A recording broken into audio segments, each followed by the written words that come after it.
세계는 지금 그야말로 재테크의 암흑기. 국가마다 금리는 1%대 최저치를 기록하고 있고 일본은 심지어 마이너스 대출 도입까지 검토 중입니다. 우리도 별반 다르지 않습니다. 기준금리가 연 2%대 아래로 뚝 떨어지면서 은행 예금 적금 금리는 그야말로 밑바닥.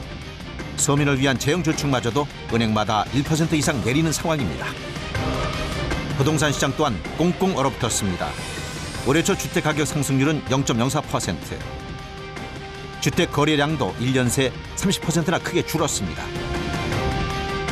이렇게 경기 불황이 장기화되다 보니 단기 부동자금이 사상 처음으로 930조 원을 돌파했습니다. 또한 거래소 코스닥의 불안감, 부동산 시장의 불안감이 팽배하면서 일부 사람들이 비상장 주식의 새로운 투자처로서 대안을 받고 있는 건 사실입니다. 그래서일까? 최근 공모주 주식에 눈을 돌리는 사람들이 늘고 있습니다. 위험 부담은 있지만 잘만 하면 고수익을 올릴 수 있다는 장외 주식 투자입니다. 충분한 그 기업에 대한 정보를 파악하신 후에 본인이 정말 잘 아는 기업에 대해서 투자하신다면 좋은 현 저금리 상태에서 좋은 투자처가 될 수 있다고 봅니다. 실제로 얼마 전 한 법무부 검사장이 장외 주식에 투자해 126억 원의 수익을 챙기면서 대박을 꿈꾸는 사람들에게 매력적인 투자처로 주목받고 있는데요. 과연 누구나 성공할 수 있을까요?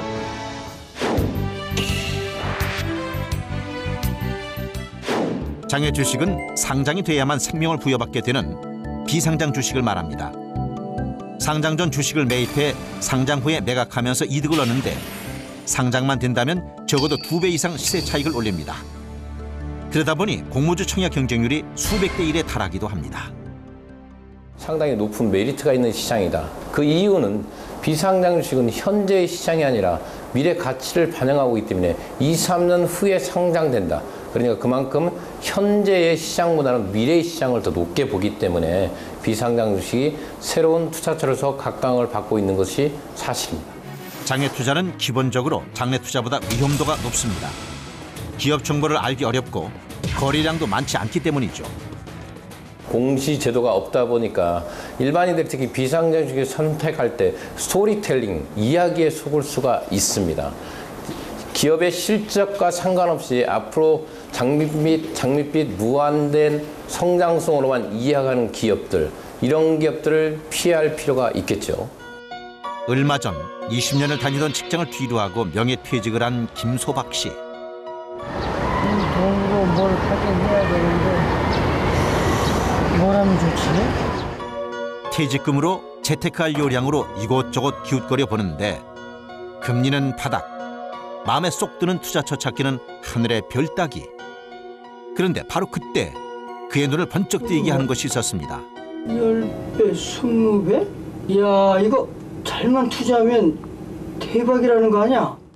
장외 주식에 대박 난다는 말에 현혹돼 알아볼 것도 없이 냉큼 퇴직금을 몰아넣었습니다. 그래, 이거네 이거. 바로 너구나. 이야. 그리고 1년 후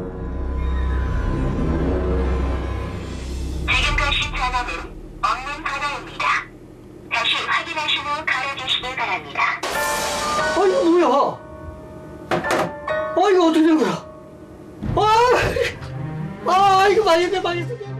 대박나는 부푼 꿈은 사라지고 순식간에 퇴직금을 날리고 말았습니다. 저금리 시대니까 이제 저축만 가지고는 돈을 모으기가 어렵잖아요.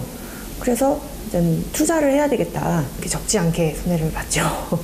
그때는 정확한 정보도 없고 그냥 적당히 왠지 할 수 있을 것 같은데 라고 이렇게 근거 없는 자신감으로 시작을 했었는데 좀 내가 너무 정보 없이 맨땅에 헤딩을 했구나.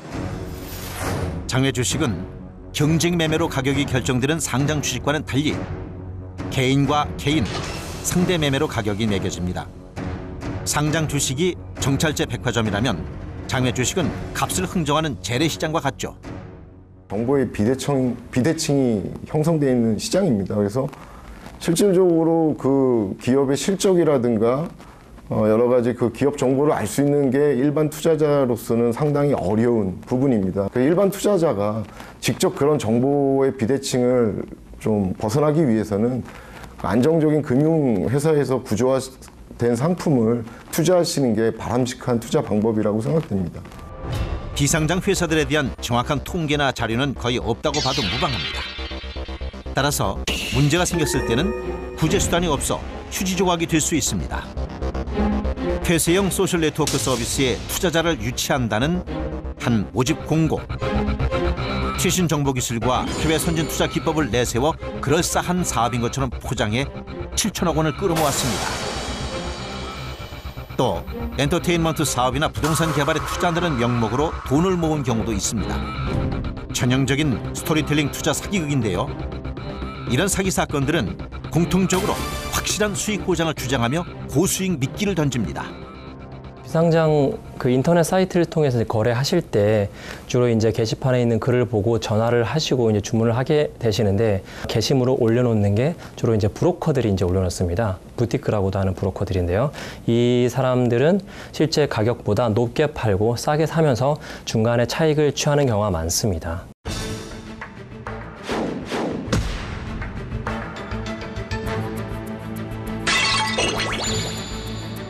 바이오 주식은 기본적인 그 전문적 지식이나 소양 없이는 절대 투자해서는 안 되는 종목입니다.